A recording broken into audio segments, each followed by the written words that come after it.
Hello, mummies world എന്ന YouTube ചാനലിലേക്ക് എല്ലാവർക്കും സ്വാഗതം. ഇന്ന് ഞാൻ കുട്ടികൾക്കും മുതിർന്നവർക്കുമൊക്കെ ഒരുപോലെ ഇഷ്ടപ്പെട്ട ഒരു മിൽക്ക് പേടയുടെ റെസിപ്പിയുമായിട്ടാണ് വന്നിരിക്കുന്നത്. അപ്പോൾ എങ്ങനെയാണ് ഈ പാൽപ്പേട തയ്യാറാക്കുന്നതെന്ന് കണ്ടു നോക്കാം. വീഡിയോ സ്കിപ്പ് ചെയ്യാണ്ട് ഫുള്ള് കാണുക. ആദ്യം തന്നെ ചുവട് കട്ടിയുള്ള ഒരു പാത്രം അടുപ്പത്ത് വയ്ക്കുക. അതിനുശേഷം ഞാൻ അതിലേക്ക് ഒരു 2 സ്പൂണ് നെയ്യ് ചേർത്ത് കൊടുക്കുന്നുണ്ട്. ഈ നെയ്യ് ഏകദേശം ഒന്ന് ചൂടായിട്ട് വരുമ്പോൾ ഇതിലേക്ക് ഒരു 1/4 കപ്പോളം പഞ്ചസാര ചേർത്ത് കൊടുക്കാം. ഇനി അതേ പാത്രത്തിൽ തന്നെ ഒരു 1/4 കപ്പോളം തിളപ്പിച്ച പാല് ചേർത്ത് കൊടുക്കാം.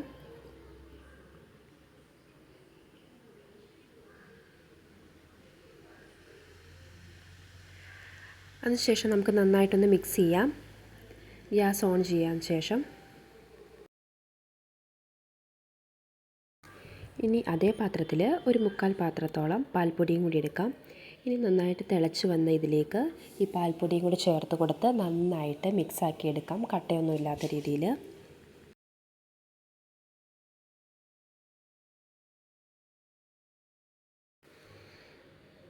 നന്നായിട്ട് ഇളക്കി യോജിപ്പിക്കാം. അതിനുശേഷം തീ ലോ ഫ്ലെയിമിൽ വെച്ച് നമുക്കിത് നന്ന് കുറുക്കിയെടുക്കാം.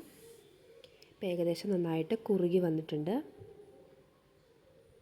ഇനി നമുക്കിത് ഒരു പാത്രത്തിലേക്ക് മാറ്റാം.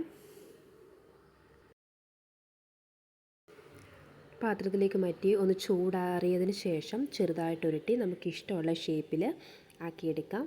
അങ്ങനെ നമ്മുടെ വളരെ സിമ്പിളായ പാൽപ്പേട ഇവിടെ റെഡി ആയിട്ടുണ്ട്. അപ്പോൾ ഇത് നിങ്ങൾ വീട്ടിലൊക്കെ ഒന്ന് ചെയ്ത് നോക്കുക. എല്ലാവർക്കും ഇഷ്ടപ്പെടുന്ന ഒരു റെസിപ്പിയാണിത്. ഇഷ്ടപ്പെട്ടാൽ മറ്റുള്ളവർക്കൊക്കെ ഒന്ന് ഷെയർ ചെയ്ത് കൊടുക്കാം. അടുത്ത നല്ലൊരു റെസിപ്പിയുമായിട്ട് വരാം. അതുവരെ ബൈ.